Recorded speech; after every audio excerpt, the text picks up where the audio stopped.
You ask Tiger to calculate. This deals with long subtraction. The final result is 75.6726. Let's solve it step by step.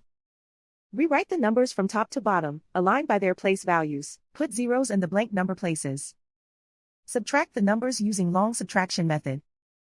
Because the upper digit, 0, in the 10,000s column is too small to get a positive difference, borrow 1 from the digit, 5, in the next number place which becomes 4, and get 10.